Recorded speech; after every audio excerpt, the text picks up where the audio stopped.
আসসালামু আলাইকুম, কেমন আছেন? আশা করি সবাই ভালো আছেন।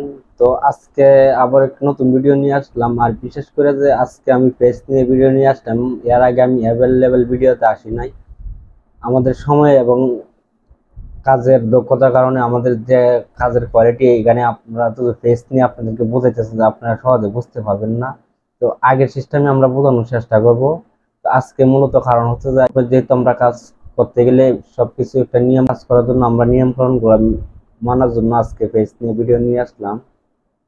তো চলুন আগের সিস্টেমে আমরা ভিডিওগুলো দেখানোর চেষ্টা করবো। আর এই ট্রান্সফারে আমরা এই ট্রান্সফারটি একজন টেকনিশিয়ান ভাই আমাদের কাছে পাঠাইছে। এই ট্রান্সফারে পুনরায় আমরা কয়েল তৈরি করে দেওয়ার জন্য। আর এই ট্রান্সফারটি ছিল যে আপনার 12 ভোল্ট 5 এম্পিয়ার।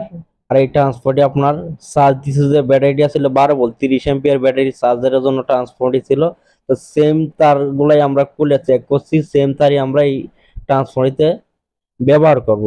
আগে ছিল 30 নাম্বার তার ছিল এসিতে, ডিসিতে ছিল আপনার 25 নাম্বার তার। তো আমরা সেম তারই নিয়ে নিচ্ছি, শুধু এসির জন্য আমরা 28 নাম্বার তার নিচ্ছি। আর একটি ববিন আমরা নিয়ে নিচ্ছি, সেম মাপের ববিন আমরা তৈরি করেছি। আর এসির জন্য আমরা 28 নাম্বার তার নিয়ে নিচ্ছি। আর ডিসি বা সেকেন্ডের জন্য আমরা 25 নাম্বার তার নিচ্ছি। আর কুরের সাইজ হচ্ছে আপনার 3.5 ইঞ্চি, প্রায় 3 ইঞ্চি 2 সুতা কুরের সাইজ। তো আমরা এখন ববিনের সাইডটা মেপে আমরা ক্যালকুলেশন করে হিসাব করব। যেহেতু আমি বাইরের সাইডে ফেসা মানে বাইরের সাইডে মেজারমেন্ট নিতেছি, দেখতে পাচ্ছেন এখানে আপনার আছে যে 4.5 সেন্টিমিটার। এখানে আপনারা দেখতে পাচ্ছেন স্কেলে ক্লিয়ার 4.5 সেন্টিমিটার আছে আমাদের ফিটনেস ববিনের দৈর্ঘ্য। আর প্রস্থ আছে যে আপনার 30 সেন্টিমিটার। তো ওইটা আমরা ক্যালকুলেশন করে হিসাব করব, হিসাব করে আমরা যা ফেস হয় তা ফেসে আমরা দেওয়ার চেষ্টা করব। দেখবো আমাদের সূত্র দিয়ে ট্রান্সফর্মার তৈরি করা কি সম্ভব কিনা। তো চলুন আমরা ক্যালকুলেশন করে হিসাব করি এখন। 30 সেন্টিমিটার ইন্টু 4.5 সেন্টিমিটার ইন্টু আপনার যে এখন সমান সমান সমান দিলাম যে মানটা 13.5, ওইটা দিয়ে আমরা 42 সূত্র দিয়ে আমরা একটি ভাগ করে হিসাব করব।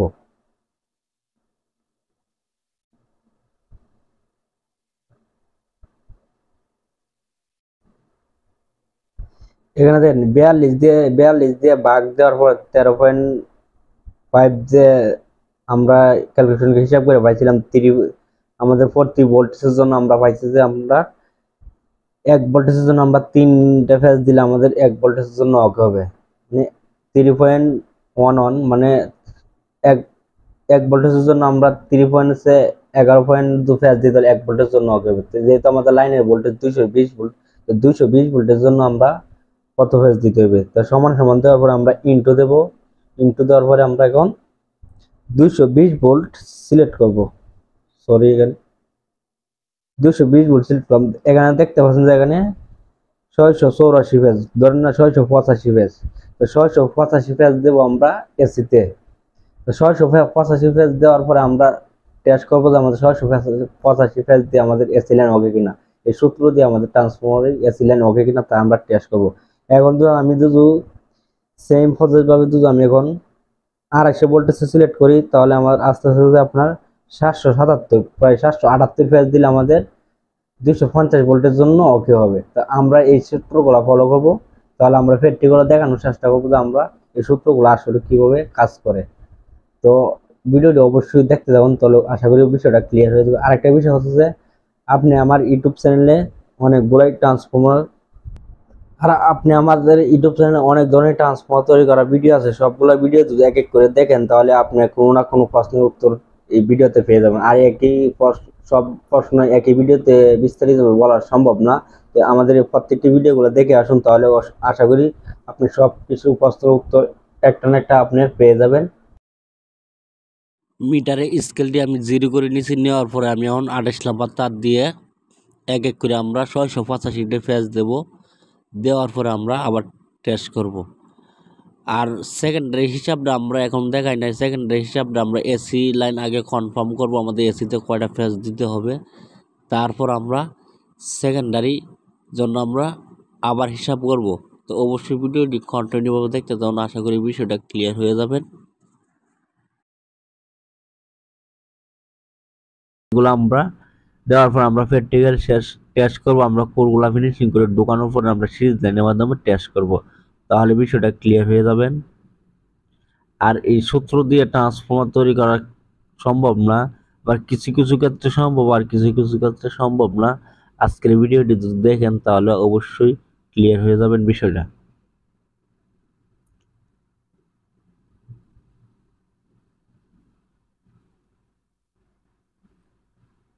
এরকম করে আমরা 685টি ফেজ দেব। আর এই ট্রান্সফর্মারটি ছিল যে আপনার 12 ভোল্ট 30 এম্পিয়ার ব্যাটারি চার্জারের জন্য এই ট্রান্সফর্মারটি তৈরি করা হচ্ছে পুনরায়। আগে ছিল আপনার এসির জন্য 30 নাম্বার তার, আর ডিসির জন্য ছিল যে 25 নাম্বার তার।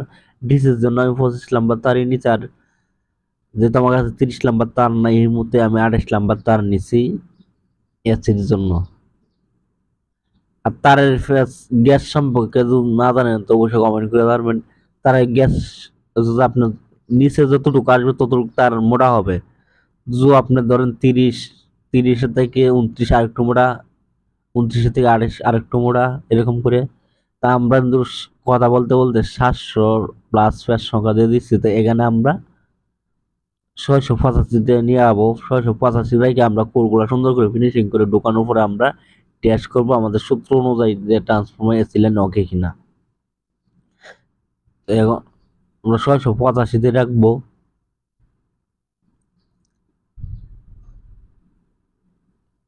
ছয়শো পঁচাশিতে রাখলাম। এখন আমি তারটা কিন্তু কাটবো না কেটে আমরা কোরগুলা ফিনিশিং করে ঢোকানোর চেষ্টা করবো। এর আগে ট্যাপ পেছাই নিয়ে যেহেতু আমাদের তারটা যেন এলোমেলো না হয়।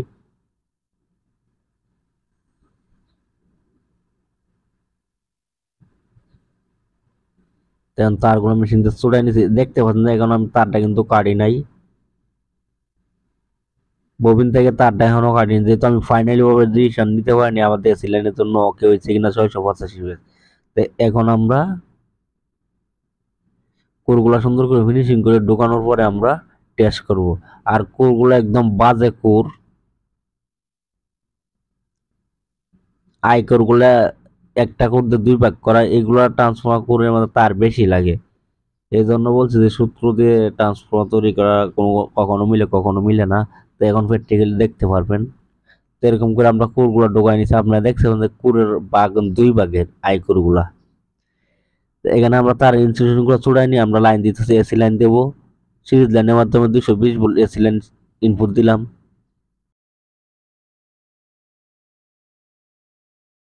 এখানে দেখতে পাচ্ছেন যে 685 বেশি আমার সিরিজ লাইন কিন্তু ফুলই জ্বলতেছে প্রায়।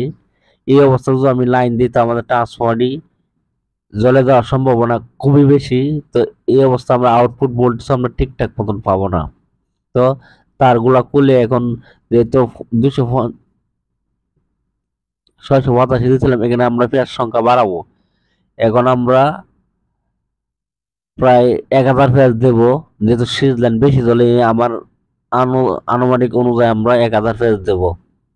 যেহেতু আমরা 250 ভোল্টেজের জন্য আমরা পাইছিলাম 777 ফেজ, তো 777 দেবো না, আমরা আরো বাড়াই 1000 ফেজ দেবো। দেওয়ার পরে আমরা সেম প্রসেস ভাবে আমরা চেক করব, তাহলে আরো বিষয়টা ক্লিয়ার হয়ে যাবেন। তাতে এখন কি বোঝা গেছে যে সূত্র আমরা এতক্ষণ বড় হিসাব বুঝছিলাম এই সূত্র দিয়ে আমাদের কিন্তু কাজে আসে নাই। তো এই সূত্র এখন যেটা করছিলাম এটা বাদ। এখন আমি যে সূত্রগুলা দেখাবো এই সূত্রগুলা কন্টিনিউ ভাবে আপনি দেখার চেষ্টা করেন, আশা করি বিষয়টা ক্লিয়ার হয়ে যাবে। আর যদি বুঝতে সমস্যা হয় অবশ্যই আমাদেরকে কমেন্ট করে জানাবেন, আমরা কমেন্টে রিপ্লাই দেওয়ার চেষ্টা করি যথাযথ। তো আমরা 1000 পেজ দেব।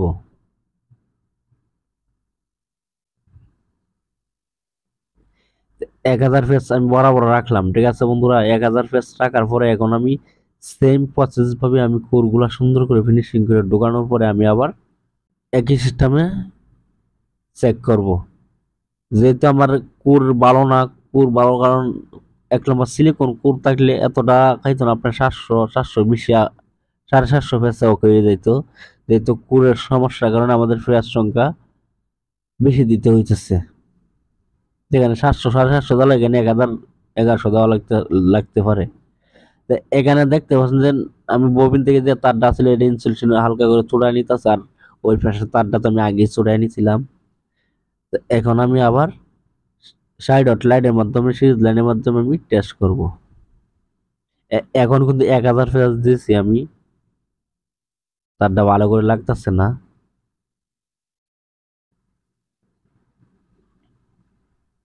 এখন দেখেন আমার লাইটটা কিন্তু জ্বলতেছে, এখনো জ্বলতেছে। এক হয়েছে আমার কুর এখানে লুজ করে ঢুকানো হয়েছে কিছু, আর কিছু হয়েছে ফেস আর একটু দিলে আরো 100 ফেস দেবো। আবার নেক্সট টাইম আমরা কোরগুলো যখন ফিনিশিং করে ঢুকাবো তাহলে আমাদের ওকে হয়ে যাবে। একটু কোর হালকা লুজ আছে, যেহেতু আমার এটা খুলতে হবে টেস্ট করার জন্য। তো এখন আমরা আরো 100 ফেস দেওয়ার পরে আমরা সেকেন্ডারি ফেসাবো। 100 ফেস দিলে আশা করি কোনো সমস্যা হবে না, লাইট চলবে না। 1100 ফেস লাগতেছে, যেখানে আমি এই সেম মাপের ববিনে কিন্তু আমি 780 ফেস দিলে আমাদের ওকে হয়ে যায়। কিন্তু এখানে আপনার লাগতেছে যেন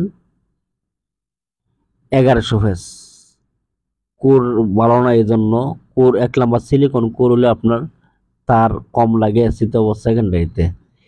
1100 ফেস দিয়েছি, দেখতে পাচ্ছেন 1100 ফেসে আমাদের এসি লাইন ওকে। এখন আমরা এটা সেকেন্ডারি হিসাবটা বের করবো, এই সেকেন্ডারি হিসাবটা আপনাদেরকে এখন দেখানোর চেষ্টা করব। এর আগে আমি এসি অথবা সেকেন্ডারির মাঝখানে পার্টিশনটা সুন্দর করে দেখতে পাচ্ছেন। এখন সেকেন্ডারি ফেস হবে 25 নাম্বার তার দিয়া। এখন আমি হিসাবটা করে দেখাই সেকেন্ডারিতে কয়টা ফেস হবে। এখন আবার যেহেতু আমরা আগের হিসাবটা যেটা করছিলাম, আগের হিসাবে আমরা কিন্তু কাজে আসবে না, এখন আমরা নতুন করে আবার হিসাব করব। এখন আমরা যেহেতু এসিতে আমরা 1100 ফেজ দিছিলাম, 1100 ভাগ যেহেতু আমাদের লাইনের ভোল্টেজ চাই 220 ভোল্ট ধরে আমি হিসাব করি, প্রত্যেকটি ট্রান্সফর্মার আমি সেম হিসাব করি। একটি নতুন ববিন আসলে আমার কাছে সবসময় সব মেজারমেন্টের ববিনই আসে, তো সবগুলো আমি সেম ভাবে হিসাব করি। যেহেতু আমি 1100 ফেজ দিচ্ছি এসিতে, এখন আমি যেহেতু লাইনের ভোল্টেজ 220 ভোল্ট ধরে হিসাব করি, তো 220 ভোল্ট ভাগ দেওয়ার পরে দেখতে পাচ্ছেন এখানে আপনার সমান সমান দিলে এখানে আপনার প্রতি ভোল্টেজের জন্য আমার 5টা করে ফেজ দেওয়া লাগবে। 1100 এই মানে কুরের সমস্যার লাগে আমাদের ফেজ সংখ্যা ভিন্ন ভিন্ন হয়ে যায় কোনো সময়। 1 নাম্বার কুর হলে আবার এতটা ফেজ লাগতো না। আশা করি বিষয়টা ক্লিয়ার হয়ে গেছেন। এখন 1 ভোল্টেজের জন্য আমার অগে করতে গেলে 5টা ফেজ দিতে হয়, যেহেতু আমাদের 1100 ফেজ দিচ্ছি। এখন আমরা দেওয়ার পরে ভাগ দিচ্ছি 220 ভোল্ট, যে মানটা আছে 5 দেওয়ার পরে আমরা এখন গুণন দেবো। দেওয়ার পরে আমরা যেহেতু আমরা 13 ভোল্টেজ নেব, 13 ভোল্টেজের জন্য আমি সিলেক্ট করলাম। এখানে দেখতে পাচ্ছেন 13 ভোল্টেজের জন্য সিলেক্ট করার পরে এখন 65টি ফেজ পাইছি। তাহলে আমরা 65টি ফেজ দিয়ে একটি গ্রাউন্ড বার করব। গ্রাউন্ড বার করে আমরা আরো 65টি ফেজ দেবো, তাহলে আমাদের 13 ভোল্টেজ 13 ভোল্ট 13 ট্রান্সফার হবে। 1 ভোল্টেজ আমি বাড়তি লাগতেছি, যেহেতু এটি ব্যাটারির জন্য ট্রান্সফারটি তৈরি করা হচ্ছে। তো বিষয়টা ক্লিয়ার হয়ে যাবেন প্র্যাকটিক্যালি দেখলে। তো এখন আমরা ক্যালকুলেশন করে 65টি ফেজ পাইছিলাম, তো আমরা এখন 65টি ফেজ দেবো সেকেন্ডারিতে। দেওয়ার পর আমরা একটি গ্রাউন্ড বার করে আমরা আবার 65টি ফেজ দেবো। তো এখানে আমি আরো 2টা ফেজ বাড়ায় দেওয়ার চেষ্টা করবো, যেহেতু আমাদের ভোল্টেজ 13 ভোল্টেজে অ্যাকুরেট পাই, এই জন্য একটু ভোল্টেজ বাড়তে হলে কোনো সমস্যা নাই। তো এখন আমরা 67টি ফেজ দেবো। দেওয়ার পরে আমরা একটি গ্রাউন্ড বার করে আমরা আবার 67টি ফেজ দেবো, তাহলে আমাদের 13 ট্রান্সফার হবে। ব্যাটারি চার্জারের জন্য পারফেক্ট একটি ভোল্টেজ আউটপুট পাবো। তো এখানে আমরা 67টি ফেজ দেওয়ার পরে এখন আমরা আবার 67টি ফেজ দেবো। একটি গ্রাউন্ড আমরা বের করেছি, দেখতে পাচ্ছেন। এখন আমরা আবার 67টি ফেজ দেবো।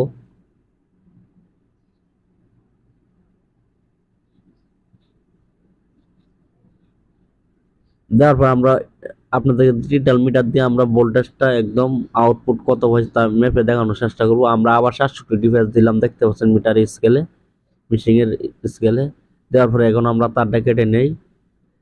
এখন আমরা ট্যাপ পেছে আমরা বাদ বাকি কাজটা আমরা কমপ্লিট করব।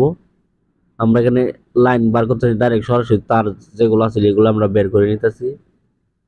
এখন ভালো করে আমরা কার্টুন পেপার কেটে তারপর ভালো করে ফিনিশিং দেওয়াবো। তো আমাদের কয়েল তৈরি করা ওকে। এখন আমরা কোরগুলা ঢুকাবো ফাইনালি ভাবে সুন্দর করে কোরগুলা ফিনিশিং করে ঢুকানোর পরে আমরা এখন ভোল্টেজটা আউটপুট ভোল্টেজ কত পাইছে মাপবো। তো কোরগুলা সুন্দর করে ফিনিশিং করে ঢুকাই দেবো। তো কোরগুলা সুন্দর করে ফিনিশিং করে ঢুকাই নিচ্ছি, যেহেতু আমাদের আগের ক্লামটা ছিল, ক্লামটা আমরা সুন্দর করে ফিনিশিং করে আটকায় নেব।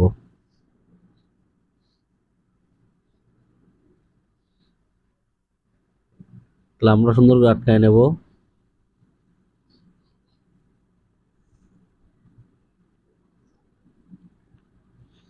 এখন আমি 220 ভোল্ট ইনপুট দেব। সিরিজ লাইনের মধ্যে 60 লাইনের মাধ্যমে 220 ভোল্ট ইনপুট দিচ্ছি। মিটার স্কেলটি আমি 20 ভোল্টে সিলেক্ট করলাম এসি। এখন আমি 220 ভোল্ট সিরিজ লাইনের মাধ্যমে ইনপুট দিচ্ছি। দেখতে পাচ্ছেন লাইটটা কিন্তু আমার জ্বলতেছে না। আর এখানে ভোল্টেজটা কি আউটপুট আমরা পাইতেছি, দেখতে পাচ্ছেন এখানে 13.5 ভোল্টেজে প্লাস পাইতেছি। তো আমাদের ট্রান্সফরমারটি ওকে, দেখতে পাচ্ছেন 13.5 ভোল্টেজে প্লাস পাইছে, কিন্তু সিরিজ লাইনটি কিন্তু আমার একদম জ্বলতেছে না এখন, যেহেতু 1100 ফেজ দিচ্ছি আমরা। আর কুল ভালো হলে আমরা এত ফেজ লাগতো না। মাঝখানে গ্যারাউন্ড ধরে ওই পাশেও ধরলাম, আমরা একই ভোল্টেজ আউটপুট পাইতেছি। তো ভিডিওটি ভালো লাগলে অবশ্যই একটি লাইক করবেন, আর আপনি আমাদের চ্যানেলে নতুন হয়ে থাকলে অবশ্যই চ্যানেলটি সাবস্ক্রাইব করবেন।